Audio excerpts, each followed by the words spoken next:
হৃদয়কে ব্যাকুল করে জাগিয়ে তোলে তার বোধ শক্তিকে। এখন ভিন্ন স্বাদের একটি আবৃত্তি আলেখ্য উপস্থাপিত হবে। মঞ্চে রয়েছে আমাদের প্রতিনিধি কস্তুরী ও প্রজ্ঞা। তোমরা আমাদের জানাও যে মঞ্চের পরিস্থিতি এই মুহূর্তে কেমন। হ্যাঁ অর্চিষা, তুমি ঠিকই বলেছ। কবিতা হলো আমাদের মনের আরশি, জীবনের বোধ। তো প্রজ্ঞা, এ বিষয়ে তোমার কি মতামত? হ্যাঁ কস্তুরী, তুমি ঠিকই বলেছ। কবিতা হলো আমাদের মনের ভাবের বহিঃপ্রকাশ। তাই এখন বিদ্যা মন্দিরের উপস্থাপনা একটি ভিন্ন স্বাদের আবৃত্তি আলেখ্য। আমরা ইতিমধ্যে বার্ষিক অনুষ্ঠানের মঞ্চে অনেক নৃত্য, সমবেত সঙ্গীত, লোকসঙ্গীত শুনে নিয়েছি, কিন্তু এখন সময় স্বাদ বদলে। তো এই বিষয়ে আমি খুব উত্তেজিত হয়ে রয়েছি। আর কস্তুরী, তোমার কি মতামত?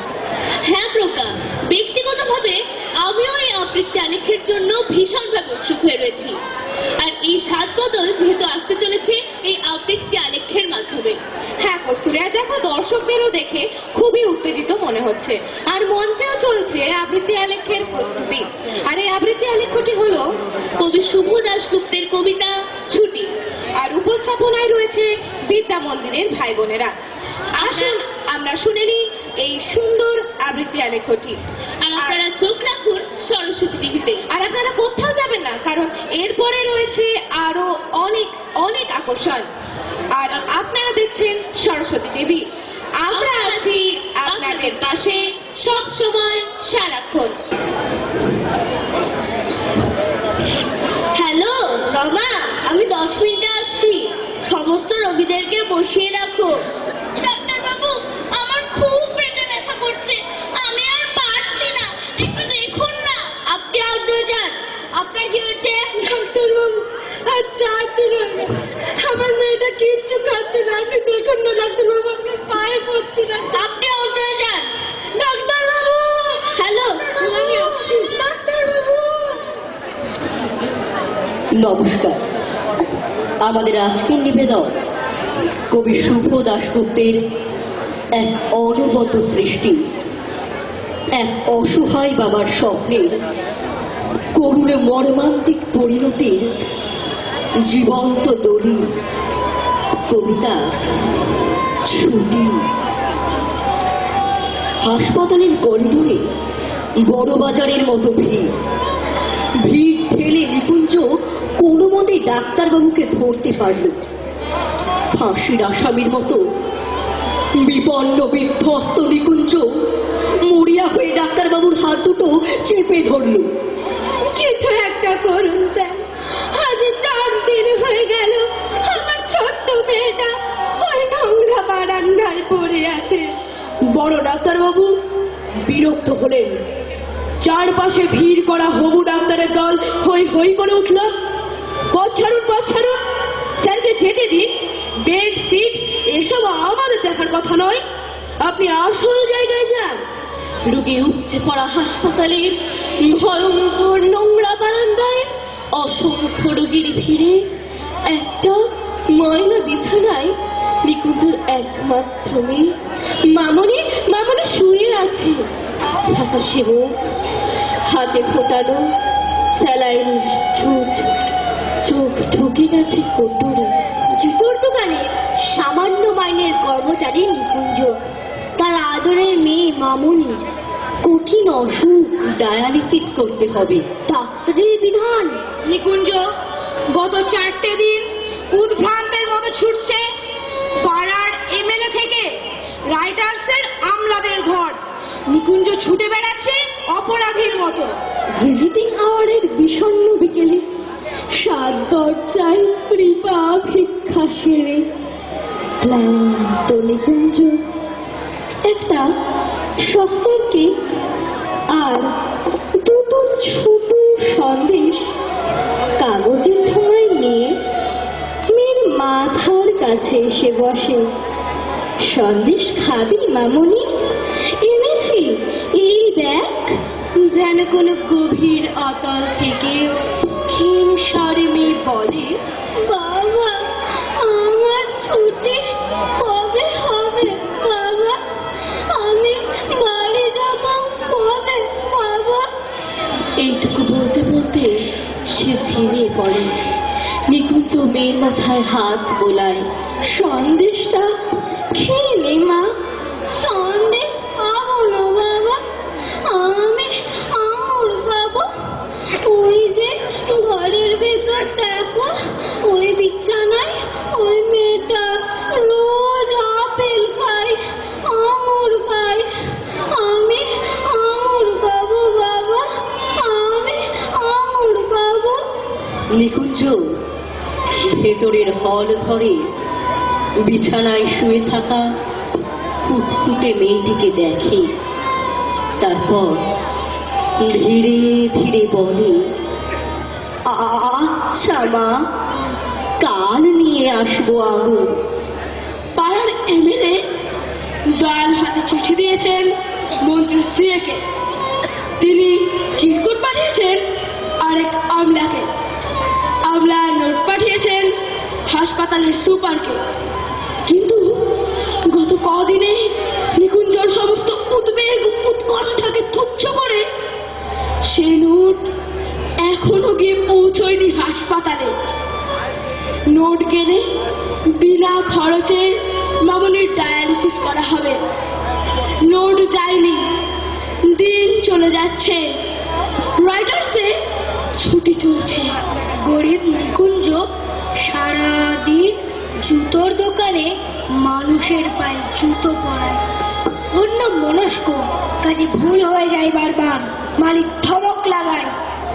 এক একটা অধর পায়ে জুতো পরাতে পরাতে নিকুঞ্জের ইচ্ছে হয় পয়সাওয়ালা খদ্দেরের পা দুটো চেপে ধরে বলে, স্যার আমার একমাত্র মেয়ে, পয়সার অভাবে হাসপাতালের ওই নোংরা বারান্দায় একা পড়ে রয়েছে। তার চিকিৎসা হচ্ছে না। দিন না স্যার কয়েক হাজার টাকা, আমি সারা জীবন আপনার গোলাম হয়ে থাকবো স্যার। কিন্তু এসব বলা হয়ে ওঠে না নিকুঞ্জ। কাজের ফাঁকে ফাঁকে শুধু দীর্ঘশ্বাস পড়তে থাকে, দীর্ঘশ্বাস পড়তে থাকে। দুটোর সময় ছুটি নিয়ে কলকাতার ডাক সাইডের জ্যাম ডিঙিয়ে অসংখ্য মানুষের ভিড় এড়িয়ে নিকুঞ্জ রাইটার্সের দোতলায় পৌঁছায় হাঁপাতে হাঁপাতে। কেরানি বাবুটির টেবিলের সামনে দাঁড়ায় চোরের মতো। বাবুটি বললেন, আজ আর হবে না দাদা। কেন জানেন না, নাগাল্যান্ডের পশুপালন মন্ত্রীর মৃত্যুতে আজ আমাদের হাফ ছুটি ঘোষণা করা হয়েছে। ও তাহলে কালও হবে না। কাগজ টাগজ পড়েন না নাকি? প্রাক্তন প্রধানমন্ত্রীর মৃত্যুতে কাল আমাদের পূর্ণ দিবস ছুটি। তাহলে পরশু? নিকুঞ্জ ব্যস্ত হয়ে ওঠে। পরশু তো শনিবার, তারপর রোববার, আপনি একেবারে সোমবার আসুন। সোমবার মানে আরো 4টা দিন। নিকুঞ্জকে যেন কেউ ঠেলে ফেলে দেয় অথই সমুদ্রে। তলিয়ে যেতে থাকে নিকুঞ্জ। তলিয়ে যেতে যেতে বারবার তার কানে ভেসে আসে মামুনির ক্ষীণ কণ্ঠস্বর, বাবা আমার ছুটি কবে হবে বাবা? আমি বাড়ি যাব কবে বাবা? হঠাৎ নিকুঞ্জের মাথায় আগুন জ্বলে ওঠে। দুর্বল অভুক্ত শীর্ণ শরীরেই হঠাৎই যেন জেগে ওঠে এক ভয়ঙ্কর তেজ। রাইটার্সে বারান্দা দিয়ে ছুটতে থাকবে নিকুঞ্জ। ভিড় টপকে দরজা দিয়ে বাইরে এসে ছুটতে থাকে সে। ছুটতে ছুটতে ছুটতে ছুটে ছুটে ছুটে সোজা গিয়ে নিকুঞ্জ ঢুকে ডাল হাউসি পাড়ার প্রাচীন এক বন্দুকের দোকানে। আগুন জ্বলছে তখন নিকুঞ্জের মাথায়। ধূমকেতুর মতো দোকানে ঢুকে সে চিৎকার করে বলতে থাকে, আমাকে একটা বন্দুক দিন, আমাকে একটা বন্দুক দিন, যা থেকে হাজার হাজার গুলি বেরোবে। আমি সমস্ত প্রাক্তন নেতা মন্ত্রী কর্তাদের গুলি করে মেরে ফেলবো। সবাইকে একদিনে মেরে ফেলবো। তারপর সারা দেশে একদিনই রাষ্ট্রীয় শোক, একদিনই ছুটি। আর তারপর আমার মামনির ডায়ালিসিস। দোকানের দারোয়ান ঘাট ধরে নিকুঞ্জকে বের করে দেয়। নিকুঞ্জ ছুটতে থাকে। ছুটতে ছুটতে ছুটতে ছুটতে ছুটতে ছুটতে হাঁপাতে হাঁপাতে হাসপাতাল। বুকের ভেতর তীব্র উত্তেজনায় হাতুড়ির ঘা। তবু সে ছুটতে থাকে। দোতলার বারান্দায় ততক্ষণে ভিজিটিং আওয়ার হয়ে ছোট হয়ে এসেছে। অন্ধকার ঘনিয়ে এসেছে। সিঁড়ি দিয়ে উঠতে উঠতে বীর বীর করে নিকুঞ্জ বলতে থাকে, মামুনি, চিন্তা করিস না, আর মাত্র 4 দিন। 4 দিন পর রাষ্ট্রীয় শোক শেষ হলে তো চিকিৎসা হবে, তুই ভালো হয়ে উঠবি, কিচ্ছু চিন্তা করিস না। বলতে বলতে দ্রুত পায়ে মামুনির বিছানার দিকে এগোতে থাকে নিকুঞ্জ। পকেটে 2 টাকার আঙুর। হঠাৎ ঝপ করে লোডশেডিং এর মতো নিকুঞ্জর চোখের সামনে সবকিছু অন্ধকার হয়ে যায়। মামুনি বিছানাটা খালি। মামুনি কোথায়? কোথায় মামুনি? মামুনি কোথায়? কোথায় মামুনি? কোথায় আমার মা? তুই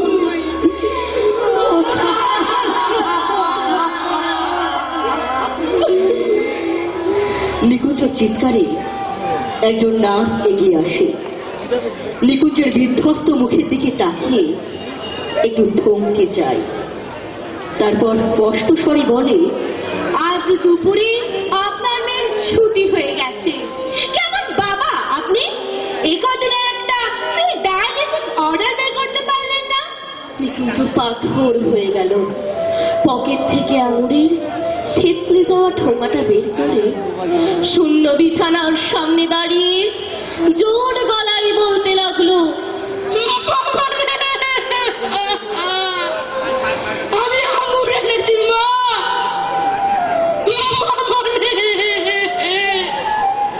তুই আঙুর খেতে চেয়েছিলি, আমি আঙুর এনেছি মা।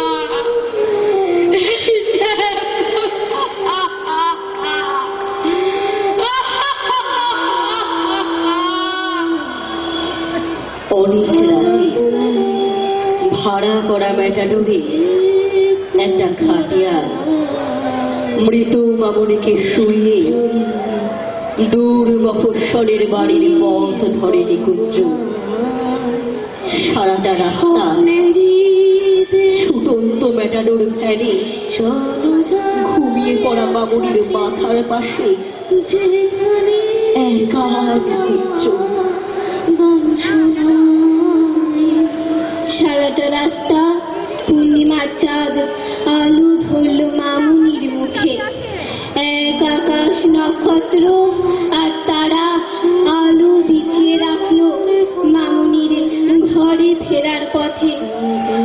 আর নিকুঞ্জ শুনতে পেল নক্ষত্র, চাঁদ, তারা সবাই বলছে, আমাদের ছুটি নেই নিকুঞ্জ, আমরা আলো জেলে রেখেছি তোমার মামনির জন্য, আমরা আলো জেলে রেখেছি।